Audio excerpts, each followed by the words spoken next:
Joining me now to speak on this matter is the CEO of the Core Issues Trust, Dr. Mike Davidson. Mike, what exactly happened? Well, in 2020, we received letters from Barclays Bank saying that Core Issues Trust and the International Federation for Therapeutic and Counseling Choice would be having their accounts removed in 2 months, and that they were serving notice of that. Okay, now do you feel vindicated by this verdict? You must do.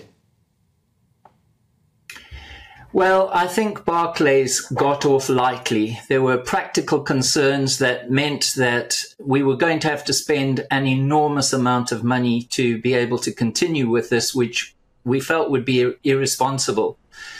So, yes, I'm grateful that there has been something of a payment, but of course you'll realize that they have refused to admit any wrongdoing or any liability. So, and they're claiming, I see in their reports, that the courts have said nothing about this. But what they don't tell you is that the first 2 hearings, I think, were all about territorial disputes, because the bank was claiming that we should not bring a court case in Northern Ireland where the charity is registered and where the accounts were opened, but rather this should be taking place in England. So we never spoke about the substantive issues around this case. Well, Mike, I'm glad you raised that, Mike. So what is the great crime of which you were accused by Barclays Bank, which they've had to massively apologise for? What was your terrible deed?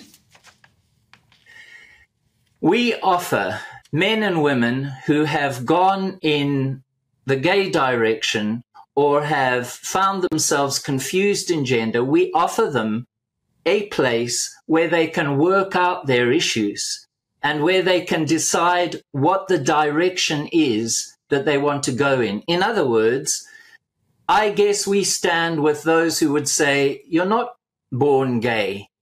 And even though you didn't choose the feelings, you have choices around the feelings. And if it's your informed choice, nobody else is pushing you or forcing you. If it's your choice to leave homosexual practices or to return to your gender of birth, you should have the freedom to do that, irrespective of what Stonewall says. Of course. I mean, Mike, I've got to say I have an awful lot of gay friends who would strongly argue that they definitely feel they were born gay, that it wasn't a choice, and that it's very much a blessing for them. The same with trans people. Mike, very briefly, though, is this conversion therapy? Are you trying to convert people? And is that why Barclays had a problem?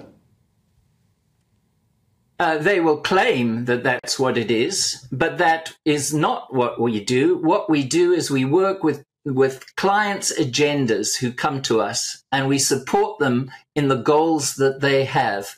It's not about our agenda, it's about their agenda.